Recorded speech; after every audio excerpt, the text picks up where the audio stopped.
Hello guys, नमस्कार। मैं हूं Parmeshwari Painkra. Welcome to my YouTube channel Painkra LLB में आपका स्वागत है। आज हम चर्चा करेंगे सुप्रीम कोर्ट के एक लैंडमार्क जजमेंट के बारे में, जिसमें शादी का वादा करके रेप करना अपराध है या नहीं है, इसके बारे में हम चर्चा करेंगे। तो वीडियो शुरू करने से पहले हमारे चैनल को सब्सक्राइब जरूर करिएगा और बेल आइकन को प्रेस जरूर करिएगा। तो चलिए शुरू करते हैं। मान लीजिए जब भी कोई दो कपल साथ में आते हैं और उनकी रिलेशन आगे बढ़ती जाती है तो कहीं ना कहीं फिजिकल रिलेशनशिप भी बनता है, और फिजिकल रिलेशनशिप बनने के बाद यदि दोनों की शादी हो तो ठीक है, और यदि ना हो तो लड़की द्वारा रिपोर्ट दर्ज करा दी जाती है। तो इस मामले में मान लीजिए आईपीसी 376 रेप के मामले चलते हैं और उसमें सजा भी हो जाती है।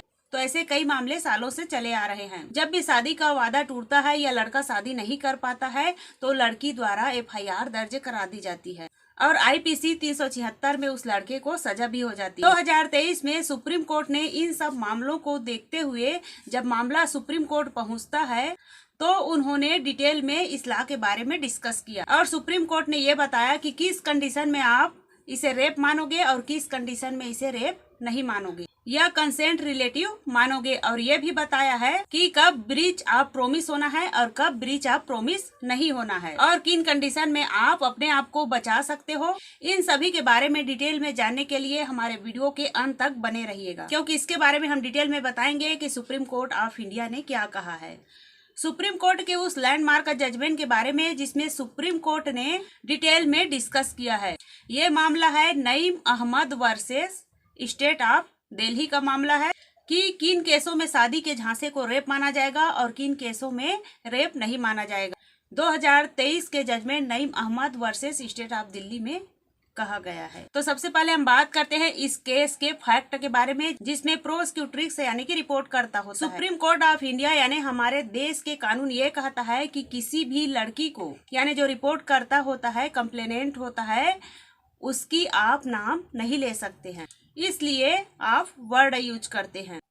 इसमें रिपोर्टकर्ता ने एक एफआईआर दर्ज कराती है इस एलिगेशन के साथ कि मैं अपने हस्बैंड और 3 बच्चों के साथ दिल्ली में रहती थी और मेरे घर के सामने ही एक्यूज्ड यानी पिटिशनर करता जो सुप्रीम कोर्ट में आया है नईम अहमद, वो रहा करता था और दोनों एक दूसरे को पसंद करने लगे और दोनों की रिलेशन भी बढ़ी और उसने यानी कि नयन अहमद ने कहा कि तू अपने हस्बैंड और बच्चों को छोड़ दे और मेरे साथ शादी कर ले।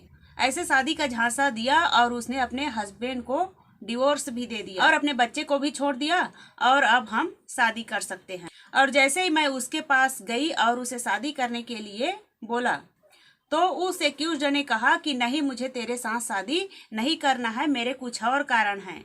मैं ये जगह छोड़कर जा रहा हूँ और वे जगह छोड़कर दूसरे जगह में शिफ्ट हो जाते हैं और वे नेटिव प्लेस में भी गई और उनसे रिक्वेस्ट भी की, लेकिन वे शादी करने के लिए मना कर दी और उनके घर वाले ने भी नहीं माने। उसके बाद उस लड़की ने आईपीसी 376 में एफआईआर दर्ज करा दी। जब एफआईआर दर्ज हुई और पुलिस वाले ने इन्वेस्टिगेशन किया और सारे एविडेंस कलेक्ट भी किए और चार्जशीट फाइल की। चार्जशीट आईपीसी 376 में ही जब चार्जशीट फाइल की गई उसके बाद ट्रायल कोर्ट ने संज्ञान में लिया। वहां पर चार्ज फ्रेम हुए, पूरा ट्रायल चला और पूरा ट्रायल होने के बाद ट्रायल कोर्ट को लगा कि यस, इन्होंने शादी का झांसा दिया, इसलिए ये रेप है, इसलिए आईपीसी 376 में उसे सजा देना जरूरी है। इसलिए उस पिटिशनर यानी एक्यूज्ड को 10 साल की सजा सुनाई गई। पिटिशनर ने सेशन कोर्ट के ऑर्डर को हाई कोर्ट में चैलेंज किया अपीलेट जुरिस्डिक्शन में और कहा कि जो सजा दी गई है वो बिल्कुल गलत है। हाई कोर्ट ने उनकी बात को सुना और सजा को बरकरार रखा, लेकिन सजा को हाई कोर्ट ने कम भी कर दिया, यानी कि 10 साल की सजा को 7 साल में बदल दी। लेकिन पिटिशनर यहाँ तक सहमत नहीं था और पिटिशनर ने कहा कि ये कोई शादी का झांसा नहीं था, इम्पैक्ट कंसेंट फॉर रिलेशन यानी कि जो भी हुआ है उस लड़की ने अपनी मर्जी से किया था, इसलिए ये किसी भी कंडीशन में रेप नहीं हो सकता है। इसलिए पिटिशनर ने सुप्रीम कोर्ट गया और वहाँ अपील फाइल की। जब पिटिशनर सुप्रीम कोर्ट गया तो उन्होंने 2-3 पॉइंट को चैलेंज की। तो इसमें सबसे पहला पॉइंट था कंसेंट, दोनों की सहमति से रिलेशन हुआ था और इसमें कहीं भी रेप नहीं हुआ है और ये बात उनको पता थी कि वो मैरिड पर्सन है, क्योंकि उसने अपने एफआईआर में कहा है कि जब वह नेटिव पैलेस गई तो वहां पर वह उनके वाइफ से मिली थी। जब एक लड़की को पता है कि मैं मैरिड हूँ तो ये क्या है, फॉल्स केस है। तो ये शादी का झांसा कैसे हो सकता है, रेप कैसे हो सकता है। और उन्होंने एक बात और कही है कि वह एक शादीशुदा महिला है और मैच्योर लेडीज है, जहां पर उसे पता है कि सही क्या है और गलत क्या है। इन बातों को लेकर अपनी इस अपील में सुप्रीम कोर्ट में अर्गू किया।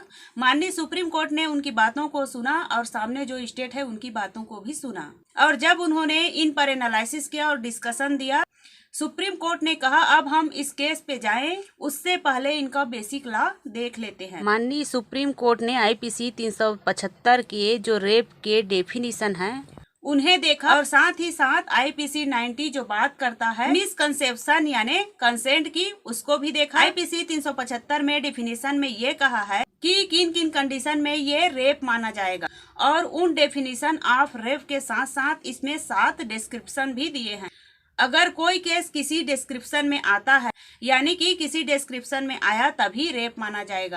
उस सेक्शन 375 में सेकंड डिस्क्रिप्शन में जो बात करता है विदाउट हर कंसेंट कि कोई किसी लेडीज के साथ बिना सहमति के रिलेशन बनाता है, तो उनका ये कहना है कि मेरा जो केस है वो सेकंड डिस्क्रिप्शन में आता है, क्योंकि मेरा बिना कंसेंट के किया गया। बिना कंसेंट के कैसे किया गया इसे देखने के लिए सेक्शन 90 आईपीसी में आता है। सेक्शन 90 आईपीसी ये कहता है कि अगर कोई लड़की मिसकंसेप्शन ऑफ फैक्ट में अपना कंसेंट दे तो उस कंसेंट को नहीं माना जाएगा। हालांकि ये सेक्शन लड़की और लड़का की बात नहीं करते, हम सिंपल बात कर रहे हैं। तो ये उनका आर्गुमेंट था कि सेक्शन 90 ये कहता है कि मैंने जो कंसेंट दिया था कि वो ये मान कर दिया था कि वो मेरे साथ शादी करे, इसलिए वो मिसकंसेप्शन हो गया क्योंकि वे मेरे साथ शादी नहीं की, और ये मिसकंसेप्शन है इसलिए ये कंसेंट नहीं माना जाएगा और इसे आईपीसी 375 के अंतर्गत रेप माना गया। Honourable supreme court of India ने इन दोनों प्रोविजन को पढ़ा, तब उन्होंने कहा कि अब वो टाइम आ गया है कि सुप्रीम कोर्ट के जो पुराने जजमेंट हैं उनको भी यहाँ पर डिटेल में डिस्कस किया जाए और इस्लाम में डेवलप करें। तब अनेबल सुप्रीम कोर्ट ऑफ इंडिया ने Uday versus state of Karnataka, Deepak Gulati versus state of Haryana, Dhruv Ram Sonar versus state of Maharashtra, इन सारे जजमेंट का डिटेल में एनालिसिस किया और ये कहा कि आज के बाद आपको डिफरेंशिएट करना पड़ेगा कि क्या कंसेंटफुल रिलेशन होता है या रेप होता है। माननीय सुप्रीम कोर्ट ने कहा कि जब भी कोई लड़का लड़की आपस में रिलेशन बनाते हैं और फर्स्ट डे से ही लड़के के दिमाग में यही है कि वो उसके साथ रिलेशन बनाते हैं और शादी नहीं करता है, और यही बात वो जिद करे और इसी बात के साथ आए कि मुझे शादी नहीं करना है, तो ही वो शादी का झांसा माना जाए। और अगर किसी कंडीशन में ऐसा पॉसिबल है कि दोनों अपने कंसेंटफुल साथ में आते हैं, आपस में रिलेशन बनाते हैं, आगे बढ़ते हैं और कई साल तक साथ में भी रहते हैं, और बाद में किसी कारणवश या कोई भी कंडीशन में लड़का शादी नहीं कर पाता, तो उन कंडीशन में अगर प्रोमिस टूटता है यानी वो लड़का अपनी प्रोमिस पूरा नहीं कर पाता है, तो उसको आप रेप के डेफिनेशन में नहीं मान सकते हैं। सुप्रीम कोर्ट ऑफ इंडिया ने एक बात और कही और आपको यहाँ पर डिफरेंशिएट करना होगा कि ब्रीच ऑफ प्रोमिस क्या होता है, नॉट फुलफिल द प्रोमिस क्या होता है। नॉट फुलफिल प्रोमिस ये होता है कि जब आपका मन तो होता है आगे बढ़ने का, लेकिन बाद में कुछ ऐसी कंडीशन आ जाती है कि आप उस लड़की के साथ शादी नहीं कर पाते, तो उस कंडीशन में ये केस बन सकता है कि आपने जो प्रोमिस की थी उसे तोड़ा है, ना कि रेप। सुप्रीम कोर्ट ने कहा कि अब हम इस केस के फैक्ट को जानते हैं। इस केस में आप देखेंगे कि रिपोर्ट करता एक मैरिड लेडी है, मैच्योर लेडी है, और उसे पता था कि कंसेंट है, और कोर्ट ने नोट किया कि वो लड़की खुद उनके घर गई जहां पर उन्होंने उनके वाइफ से मिली थी। जब एक लड़की को पता है कि वो मैरिड है तब वे मेरे साथ कैसे शादी कर सकते हैं, इसलिए शादी का झांसा नहीं हो सकता है। माननीय सुप्रीम कोर्ट ने सारी बातों को जानने के बाद, सारे फैक्ट को डिस्कस करने के बाद, लॉ को डिस्कस करने के बाद, उस पर्सन यानी एक्यूज्ड को ट्रायल कोर्ट ने जो 10 साल की सजा दी थी और हाई कोर्ट ने 7 साल की सजा दी थी, उसे एक्यूट कर दिया यानी कि बाइज्जत बरी कर दिया गया। अर्थात इसका मतलब ये है कि यदि आपके साथ ऐसा हुआ हो तो आपको ये देखना होगा कि फर्स्ट डे आपका इंटेंशन क्या था, आपके साथ आईपीसी 376 फाइल हुआ है या आप जिसके साथ रिलेशन में थे, अगर वो आपके साथ ऐसा केस फाइल करे तो आपको ये दिखाना है कि फर्स्ट डे मैं शादी नहीं कर सकता, अब नहीं कर पा रहा हूँ, और एक दूसरे की सहमति थी आगे बढ़ने की। यदि फिर भी वो आगे बढ़ते हैं तो इस रेफरेंस को और सुप्रीम कोर्ट के इस जजमेंट को लेकर आप अपने आप को बचा सकते हैं। तो इस प्रकार सुप्रीम कोर्ट ने जो नई गाइडलाइन जारी की है उसके बारे में मैं आप लोगों को बता दी हूँ। प्लीज मेरी वीडियो पसंद आए तो लाइक, शेयर और सब्सक्राइब जरूर करिएगा। नमस्कार।